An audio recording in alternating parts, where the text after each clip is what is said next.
Hello दोस्तों, स्वागत है मेरे YouTube channel facts film studio में, जहां आप ऐसे एनिमल बेस्ड मूवीज देखेंगे जो आपने शायद पहले कभी नहीं देखा है।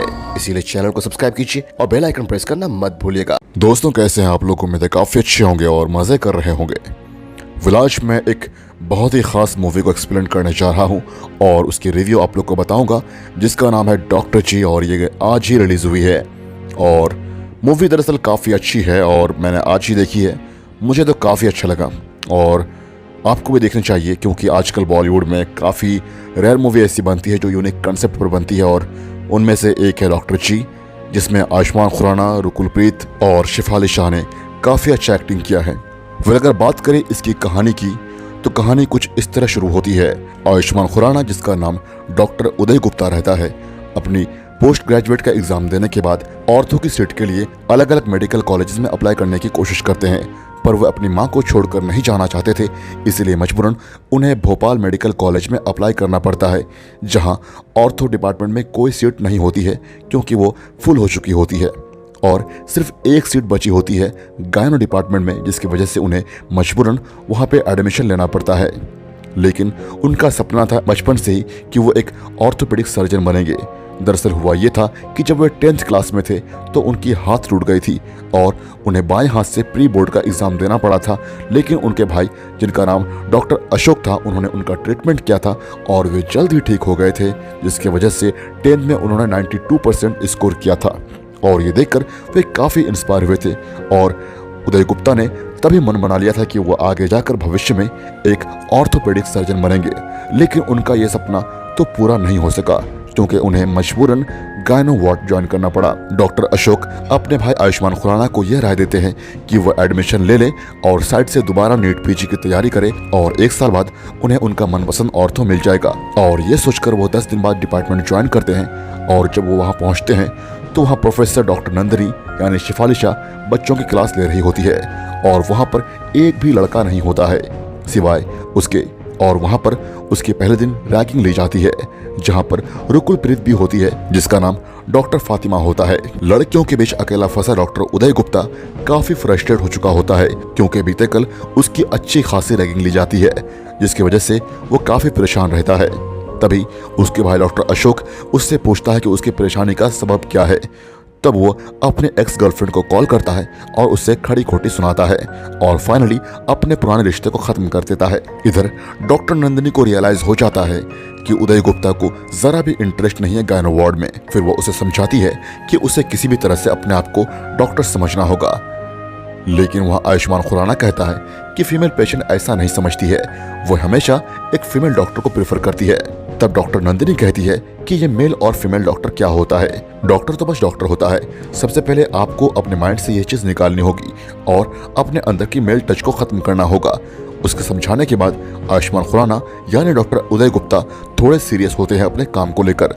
और एक दिन एक कपल प्रेगनेंसी डायग्नोसिस के लिए हॉस्पिटल आए हुए होते हैं और डॉक्टर उदय गुप्ता उसके चेकअप के लिए उन्हें कंसल्टेशन रूम में बुलाते हैं। लेकिन वहाँ कोई फीमेल नर्स या अटेंडर नहीं होती है और वो उसकी चेकअप शुरू कर देते हैं। हालांकि ये मेडिकल कोड ऑफ एथिक्स के खिलाफ है। जब भी कोई मेल डॉक्टर किसी फीमेल का चेकअप करेंगे तो वहाँ कोई फीमेल स्टाफ का होना जरूरी है। इस बात से गहमा गहमी हो जाती है और उस औरत का पति आयुष्मान खुराना यानी डॉक्टर उदय गुप्ता पर हाथ उठा देता है और उस पर केस कर देता है, जिसकी वजह से बाद में उस पर कमेटी बैठती है, लेकिन केस डिसमिस हो जाती है। मीनवाइल डॉक्टर उदय गुप्ता की नजदीकियां डॉक्टर फातिमा से बढ़ने लगती है। हालांकि doctor Fatima already doctor Arif से इंगेज्ड होती है। उनके बीच नजदीकियां बढ़ने की वजह से डॉक्टर फातिमा उसे इग्नोर करने लगती है। दोस्तों, शुरुआत में मैंने डॉक्टर अशोक के बारे में बताया था। दरअसल वे मैरिड होते हैं, लेकिन उनकी एक गर्लफ्रेंड होती है जो कि अंडर एज होती है। करीब उनकी उम्र 17 साल की होगी और वे अपने गर्लफ्रेंड के साथ एक्स्ट्रा मैरिटल अफेयर चलाते हैं और टाइम टू टाइम डॉक्टर उदय गुप्ता उनसे मिलने जाया करते हैं। एक दिन हॉस्पिटल में कोई भी फीमेल डॉक्टर नहीं होता है सिवाय डॉक्टर उदय गुप्ता के, और केस काफी इमरजेंसी का होता है। हालांकि जब भी कोई पेशेंट डिलीवरी के लिए आती है तो सबसे पहले वेजाइनल डायलेटेशन किया जाता है, लेकिन डॉक्टर उदय गुप्ता ने वो करने में देरी कर दी, जिसकी वजह से मजबूरन उन्हें कॉरिडोर में डिलीवरी करवाना पड़ा। हालांकि बच्चा हेल्दी निकला, लेकिन इससे डॉक्टर नंदिनी और डिपार्टमेंट उस पर काफी नाराज होते हैं, क्योंकि यह तरीका नहीं था डिलीवरी करवाने का। उधर डॉक्टर अशोक की गर्लफ्रेंड काव्या, जो कि अंडर एज थी, किसी तरह से प्रेग्नेंट हो जाती है और डॉक्टर अशोक को अपना सोशल इमेज बनाकर रखना था, इसीलिए वे आयुष्मान खुराना की मदद मांगते हैं कि वो जाके इसका एबॉर्शन करवा दे। और अपने भाई की बात मानकर डॉक्टर उदय गुप्ता काव्या को हॉस्पिटल लेकर आता है और रुकुल प्रीत से मदद मांगता है उसके एबॉर्शन करवाने के लिए। रुकुल प्रीत जब जांच करती है तब पता चलता है कि केस काफी कॉम्प्लिकेटेड है और एबॉर्शन कराने पर उसकी जान भी जा सकती है। और फिर रुकुल प्रीत यानी डॉक्टर फातिमा को यह पता चलता है कि काव्या अंडर एज है और इससे वो काफी गुस्सा करती है और उसे कहती है कि वो डॉक्टर नंदिनी से बात करे। आयुष्मान खुराना अपने प्रोफेसर डॉक्टर नंदिनी से बात करना चाहता है, लेकिन डॉक्टर नंदिनी उससे मना कर देती है और कहती है ऐसा करना काफी खतरनाक हो सकता है और इसके लिए काव्या के पेरेंट्स का कंसेंट काफी जरूरी है। हालांकि डॉक्टर अशोक नहीं चाहते थे कि काव्या के पेरेंट्स को पता चले, इसीलिए वो आयुष्मान खुराना को कहते हैं कि काव्या को 2 दिन के लिए अपने घर में रख ले। काव्या, जो कि डॉक्टर अशोक से सच्चा प्यार करती थी, उसे रियलाइज होता है कि बस उसका इस्तेमाल किया गया है। वह अगर बात करें आयुष्मान खुराना के मॉम की, तो उनका कैरेक्टर काफी फनी था। उनकी माँ आयुष्मान खुराना के जन्म से ही अकेली थी, इसलिए वह अपने लोनलीनेस को दूर करने के लिए ऑनलाइन फ्रेंड्स बनाती है और एक से मिलती है। और ये बात आयुष्मान खुराना को जरा भी पसंद नहीं आता है, जिससे वो अपने माँ पर बहुत गुस्सा करता है और कहता है कि आपको ना छोड़कर जाना पड़े, इसलिए मैंने दूसरे शहर में जाकर और तो नहीं लिया। और मजबूरन यहीं पर यह सुनकर उसकी माँ काफी उदास हो जाती है और उसे अपने सैक्रिफाइसेस के बारे में बताती है। जब डॉक्टर उदय गुप्ता यानी आयुष्मान खुराना को अपनी माँ के सैक्रिफाइसेस के बारे में पता चलता है तो वो काफी बुरा फील करता है और उस शख्स से माफी मांगता है और अपनी माँ से भी माफी मांगता है, जिससे चीजें नॉर्मल हो जाती है। इधर डॉक्टर अशोक आयुष्मान खुराना से कॉल पर कहता है कि काव्या को मेरे क्लिनिक पर ले जाओ, मैंने कुछ बंदोबस्त कर लिया है उसके एबॉर्शन का।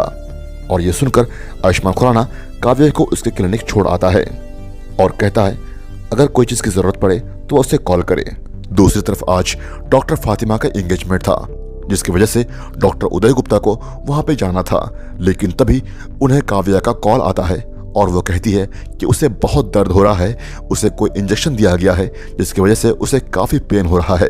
ये सुनते ही डॉक्टर उदय गुप्ता अपनी माँ के साथ पहुंचते हैं, जहां पर काव्या उसे बुलाती है। वहां जाने पर यह पता चलता है कि उसे प्रोस्टाग्लैंडिन का इंजेक्शन दिया गया है, जो कि उस कॉम्प्लिकेशन को और भी खराब कर सकता था। तभी डॉक्टर उदय गुप्ता ने काव्या को वहां से उठाया और एम्बुलेंस से तुरंत हॉस्पिटल ले आया और जल्दीबाजी में ऑपरेशन थिएटर में जाकर ऑपरेशन शुरू कर दिया। तभी डॉक्टर नंदिनी वहां आई और वो गुस्सा करने लगी, लेकिन डॉक्टर उदय ने उन्हें समझाया कि अभी ये बहस करने का समय नहीं है, ये मारी जाएगी, आप प्लीज हेल्प करें। ये सुनकर डॉक्टर नंदिनी हेल्प करती है और ऑपरेशन सक्सेसफुल होता है। मीनवाइल काव्या के मॉम एंड डैड आ जाते हैं और अशोक पर काफी गुस्सा करते हैं। साथ ही वहां पर पुलिस भी पहुंच जाती है, क्योंकि सबको ये मालूम चल जाता है कि काव्या अंडर एज है और ये एक रेप का केस है। लेकिन जब भी कोई ऐसा केस आता है, सबसे पहले पेरेंट्स का कंसर्न लेना काफी जरूरी होता है और पुलिस को इन्फॉर्म करना भी बेहद जरूरी होता है। लेकिन डॉक्टर उदय गुप्ता ने ऐसा कुछ भी नहीं किया था और उन्होंने सीधा ऑपरेट करना शुरू कर दिया था, इसलिए बात ऊपर तक पहुंच गई थी और उनका लाइसेंस रद्द करने की बात चल रही थी।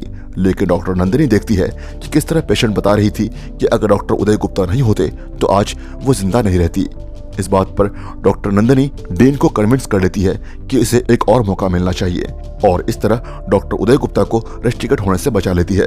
तब जाकर डॉक्टर उदय गुप्ता डॉक्टर फातिमा के एंगेजमेंट में पहुंचते हैं और डॉक्टर फातिमा से रिक्वेस्ट करते हैं कि हम दोनों जिंदगी भर एक अच्छे दोस्त बनकर रहेंगे, और इसी के साथ मूवी खत्म हो जाती है। दोस्तों, मूवी काफी अच्छी थी और एक बार आपको थिएटर में जाकर जरूर देखना चाहिए, क्योंकि ऐसी मूवीज बहुत रेयरली बनती है। दोस्तों, मूवी काफी अच्छा है, फनी है और इंटरटेनिंग है। आप एक भी टाइम बोर नहीं होंगे, इसलिए आप जरूर इसे एक ट्राई दीजिए। Thank you so much guys. Video अच्छी लगी तो लाइक कीजिएगा और मुझे ये बताइए कि अगली वीडियो आप किस टॉपिक पर देखना चाहते हैं या किस मूवी की चाहते हैं कि मैं आपको एक्सप्लेन करूं। हालांकि दोस्तों, मैं 21 तारीख को जाऊंगा ब्लैक एडम देखने के लिए, तो आप चैनल को अभी सब्सक्राइब कर लीजिए, क्योंकि मैं सबसे पहले ब्लैक एडम को एक्सप्लेन करूंगा।